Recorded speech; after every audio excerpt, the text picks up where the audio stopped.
ketika ada kesempatan, tapi kalau di sini nggak siap, bahaya itu. Saya tanya sama yang pabrik-pabrik, Bapak bangun pabriknya berapa lama Pak? Dari nol sampai berdiri. Kalau menurut hitungan mereka, dari nol mulai bangun sampai berdiri itu 2 sampai 3 tahun. Maka dari itu saya bilang, nanti Bapak cari karyawan yang kayak apa? Dimulai dari cari kuli untuk bangun, cari buruh untuk di pabrik, cari karyawan untuk di manajemen, bahkan cari tenaga ahli untuk di bagian teknis. Itu Bapak cari yang seperti apa, kasih tahu ke saya, biar saya sampaikan ke persatuan-persatuan SMA dan SMK. Akan kita buat banyak BLK, sehingga proses berdirinya selama 2 tahun, begitu mau operasi, kita sudah siap memasukkan orang-orang Indramayu ke dalamnya.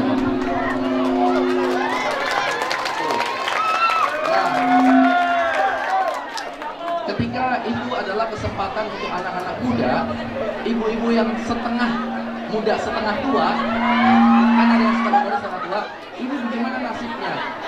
Jadi saya mendorong bahwa ibu-ibu atau bapak-bapak nggak usah berharap untuk kerja di pabriknya. Untuk apa?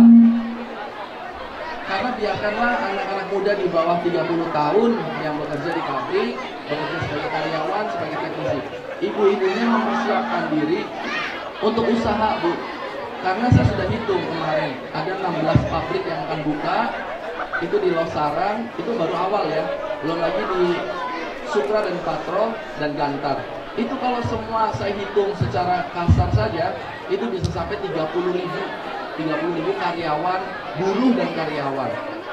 Minimal gajinya kalau dari UMR berarti sekitar 2,6 kalau tidak salah, dan terus kalau karyawan dan teknis bisa sampai ke 5 juta. Kalau ada 30.000 orang yang setiap bulan punya uang, maka banyak peluang usaha, Bu. Dimulai dari laundry, bengkel motor, warteg, warnas, apalagi itu kan banyak tuh. Jadi saya akan mendorong, kami pemerintah daerah ke depan akan mendorong supaya ibu-ibu dan bapak-bapak bisa menjadi pelaku usaha UMKM. Kalau sekarang kita jualan keripik, jualan roti, kalau anak mudanya atau orang-orang yang nggak pada punya duit, maka kita jualan apapun nggak pada laku, karena nggak pada punya uang. Tapi kalau anak mudanya pada punya uang setiap bulan, maka akan belanja, Pak. Entah kue, roti, baju, kerudung, apapun. Maka dari itu insya Allah akan kita dorong secepat-cepatnya industrialisasi di Indramayu tanpa merusak sawah abadi. Jadi sawah itu ada yang sawah abadi, ada sawah yang tidak subur. Kalau sawah abadi jangan diganggu-ganggu, tapi kalau sawah yang tidak subur nanti kita rubah jadi kawasan industri. Sehingga adik-adik di sini semua ada kesempatan untuk kerja, nggak harus jauh-jauh meninggalkan Indramayu. Dan kalau sudah ada kawasan industri, maka akan ada tumbuh banyak hotel-hotel. Nah, di sini kan ada pariwisata juga, ada perhotelan juga. Maka ada peluang dia untuk masuk. Pasternya tadi bisa bikin kue-kue, itu bisa masuk juga. Jadi saya ketika dikasih kesempatan sama Allah saat ini untuk bekerja, untuk mengabdi, maka akan saya lakukan apapun. Yang penting orang Indramayunya bisa naik kelas, bisa naik derajatnya insya Allah. Kesehatan guru penting sekali, karena adanya murid-murid pada pinter itu karena ada jasa para guru. Indramayu UMR untuk guru. Oh semua, betul. Itu nanti akan kita diskusikan karena ini tambah 1 menit.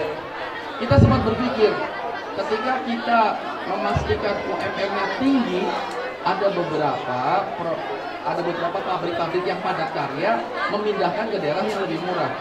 Maka dari itu kita cari nilai tambahnya begini, Bu Bapak. Misalnya UMR-nya tidak bisa naik, tapi ketika banyak pabrik kita bisa punya banyak peluang usaha, Bu. Saya berharap sekali di Indramayu orientasi berpikirnya tidak hanya mau kerja, tapi bisa membuka lapangan pekerjaan. Insya Allah akan kita dorong nanti BLK ataupun banyak pelatihan-pelatihan untuk UMKM supaya kita bisa bikin usaha. Kalau tentang guru tadi, betul, saya akan memperjuangkan tentang kesejahteraan guru supaya guru jangan terlalu rendah pendapatannya. Kadang-kadang bingung ketika lagi ngajar, Pak Mujab, mikirin cicilan motor, mikirin pinjol, gitu. Nah, Itu nanti akan kita cari solusinya sama-sama. Mudah-mudahan kita bisa maju bareng-bareng. Mungkin kita perlu waktu untuk mengubah dari keterpurukan, untuk bangkit kan perlu waktu. Saat ini kita tahu Indramayu adalah kabupaten yang paling banyak orang miskinnya, itu kenyataan. Maka itu harus kita rubah. Bismillah Bu, dari mana Indramayu? Oh yang paling miskin di Jawa Barat ya. Target saya, kalau boleh kita punya target yang punya impian dengan segala kerja keras kita, insya Allah minimal masuk 10 kabupaten termakmur di Jawa Barat, itu target saya. Lalu yang kedua tentang bagaimana ke depan bisa memiliki sekolah tinggi. Nah itu harus kita dorong. Semakin banyak sekolah tinggi, semakin banyak universitas di satu daerah, maka disitulah mencetak orang-orang pintar. Jadi saya dukung pemirsa, bagaimanapun caranya kita akan cari solusi supaya di Indramayu khususnya di barat ada sekolah tinggi. Ya, siap. Pemerintah daerah ke depan akan inklusif, akan membuka peluang sebesar-besarnya dan mau mendengar. Bahayanya ketika kita jadi pejabat nanti budek, matanya buta. Yang ada cuma mulut yang besar, banyak ngomong, nggak mau melihat, nggak mau mendengar. Itu nggak boleh. Saya akan menerima masukan dan saran dari para akademisi, para praktisi dunia pendidikan, bagaimana caranya supaya Indramayu IPR-nya naik, rata-rata sekolahnya naik, kecerdasannya pun bisa naik. Kalau ada yang berpikir, Pak, Bu, buat apa anak-anak perempuan pada sekolah tinggi-tinggi, buat apa? Karena katanya kalau perempuan itu akan berakhir di sumur, dapur, dan di kasur. Nah, menurut saya itu malah yang salah. Semakin pintar perempuan, walaupun suaminya nanti yang kerja, suaminya kaya, buat apa kita kerja? Buat apa kita pintar kalau suami kita kaya? Bukan begitu. Perempuan kalau pintar, walaupun tidak bekerja, tapi dia akan mendidik generasi-generasi yang pintar juga. Saya akan mensupport perempuan-perempuan Indramayu harus pintar. Walaupun nanti gak kerja karena suaminya kaya, walaupun nanti gak kerja karena cuma ngurus anak, tapi kalau orang pengetahuannya banyak, kalau orang pintar, maka akan mendidik anaknya pun jadi generasi-generasi yang pintar. Insya Allah. Saya percaya dalam waktu 10 tahun, 5-10 tahun akan ada perubahan besar di Indramayu. Kita sama-sama gotong royong. Tidak mungkin pemerintah daerahnya saja, tapi juga harus disupport, didukung, didoakan itu penting sekali oleh seluruh masyarakatnya, oleh juga semua elemen masyarakat. Jadi seperti itu, Bapak Ujang dan Pak Yayasan, terima kasih atas kesempatannya. Saya membuka diri ke depannya kita banyak diskusi-diskusi untuk kemajuan Indramayu secara umum dan khususnya untuk Ahuda itu sendiri. Terima kasih. Assalamualaikum warahmatullahi wabarakatuh. Waalaikumsalam warahmatullahi wabarakatuh. Pak Luki, kalau boleh, Pak Luki pintar nyanyi loh. Mau nggak request lagu? Sekarang apa nanti? Mau nggak Pak Luki nyanyi dulu? Saya itu sebenarnya basicnya kan berteman sinetron. Betul. Jadi tidak ada hubungannya sama orang vokal. Tapi setiap ke panggung disuruh nyanyi. Ya kalau mau ancur-ancuran dengan suara saya mah apa? Asik!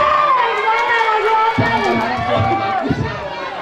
Munajat Cinta, Sepisan Beng, atau Kelingan? Mana? Kelingan aja ya. Kelingan apa Sepisan Beng atau Kelingan? Kelingan aja. Kelingan aja. Ada dong. Siap mendengarkan Pak Luki nyanyi ya? Siap. Yang penting tertib ya. Jogetnya di situ aja, kita nikmati Pak Luki Hakim nyanyi menyumbangkan suara emasnya. Terus, Charlie siap?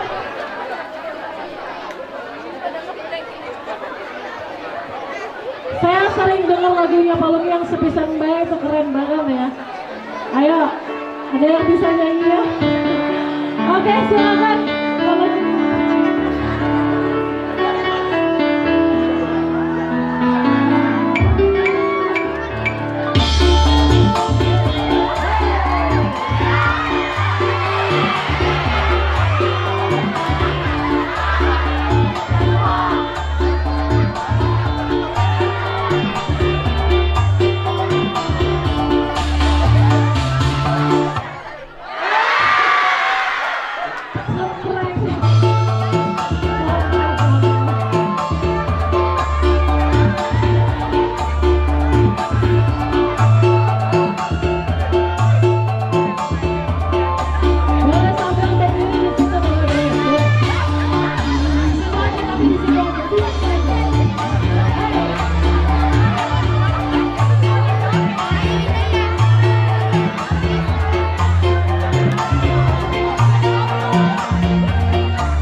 Jadi juga silakan untuk yang sudah hadir sekarang untuk menikmati bazar yang ada di sebelah barat. Hanya ada satu stand yang diborong. Jadi kalau ngambil di situ gratis. Tapi ibu harus tanya stand yang mana. Saya juga nggak tahu soalnya. Jadi tadi diborong satu stand, ya kue-kuenya, minumannya, pokoknya semua yang ada di situ tuh gratis. Ya, jadi silakan cari stand mana yang gratis. Oke, tapi saya minta setelah 30 menit kembali ke aula utama. Karena Bapak Luki Hakim akan kembali di tengah-tengah kita semua. Baik.